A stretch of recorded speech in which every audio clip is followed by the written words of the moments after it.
Of attraction അല്ലെങ്കിൽ ആകർഷണ നിയമത്തിൻ്റെ ലോകൾ എന്താണ്? ആകർഷണ നിയമം ഊർജ്ജതന്ത്രത്തിലെ പ്രധാന തത്വങ്ങളിലൊന്നാണ്. ഇത് ശാസ്ത്രമാണ്. ഓരോ ഊർജ്ജവും ആകർഷിക്കപ്പെടുന്നതിനാൽ ഒരേ രീതിയിലുള്ള ചിന്താ തരംഗങ്ങളും കമ്പനങ്ങളും പ്രസരിപ്പിക്കുന്ന വ്യക്തികളുടെ ചിന്തകളും അതുപോലെ ഈ പ്രപഞ്ചശക്തിയിൽ ആകർഷിപ്പിക്കപ്പെടുന്നു. അവ ചേർന്ന് പ്രവർത്തിക്കുന്നതിന് പറ്റിയ സംഭവങ്ങളും സാഹചര്യങ്ങളും സ്വാഭാവികമായി സംജാതമാകുന്നു.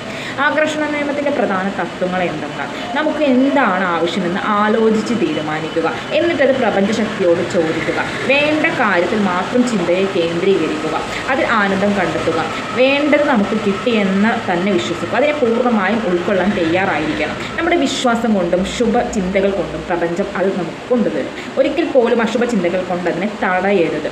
ലളിതമായി പറഞ്ഞാൽ എനിക്കൊന്നും ലഭിക്കുന്നില്ല, എൻ്റെ അയൽക്കാരൻ്റെ സന്തോഷം എനിക്കില്ല, എൻ്റെ സഹപ്രവർത്തനം കിട്ടുന്നത് പോലുള്ള എനിക്ക് പ്രമോഷനുകളൊന്നും കിട്ടുന്നില്ല, ഉയർച്ചകൾ കിട്ടുന്നില്ല, ജോലിയിൽ കയറ്റം കിട്ടുന്നില്ല, എനിക്ക് വലിയ വീട് വയ്ക്കാൻ പറ്റുന്നില്ല, എനിക്ക് മറ്റുള്ളവരെ പോലെ ഒന്നും ചെയ്യാൻ കഴിയുന്നില്ല എന്ന് നമ്മൾ സ്വയം കുറ്റപ്പെടുത്തരുത്.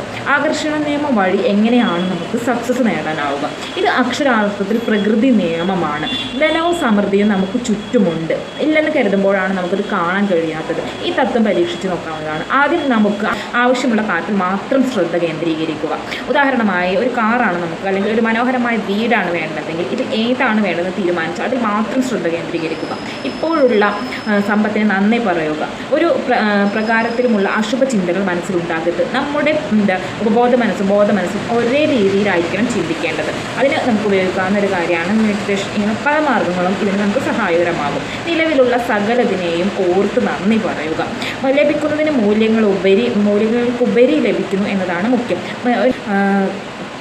മാവിൻ്റെ ചുവട്ടിൽ നിന്നൊരു മാമ്പഴം കിട്ടിയാൽ പോലും നന്ദി പറയുക എന്നതാണ്. ഇത്തരത്തിലുള്ള ചിന്തകൾ നമ്മൾ പോസിറ്റീവായ ഊർജ്ജമുണ്ടാക്കാൻ നമ്മെ സഹായിക്കും.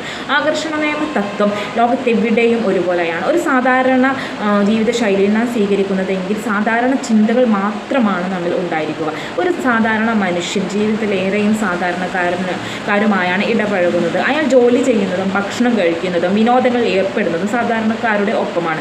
അയാളുടെ സുഹൃത്തുക്കൾ സാധാരണക്കാരായിരിക്കും. അയാൾക്ക് മാതൃകയായി ധനവാന്മാരെ ഒന്നും സങ്കല്പിക്കാൻ കഴിയില്ല. ഇതുതന്നെയാണ് നമ്മുടെ ജീവിതത്തിൽ ഏതാണ്ട് 20 വയസ്സുവരെ സംഭവിക്കുന്നതിൽ. വലിയ ധനവാനാകാനോ ജീവിതത്തിൽ പുരോഗതി ഉണ്ടാക്കാനോ പിന്നെ കഴിഞ്ഞെന്ന് വരില്ല. ജീവിതം വിജയം നേടിയിട്ടുള്ളവരെ നിരീക്ഷിച്ചാൽ ഒന്ന് മനസ്സിലാകും. അവരെല്ലാം ആകർഷണ നിയമം അറിഞ്ഞോ അറിയാതെയോ സ്വീകരിച്ചിട്ടുണ്ട് എന്നുള്ളതാണ്.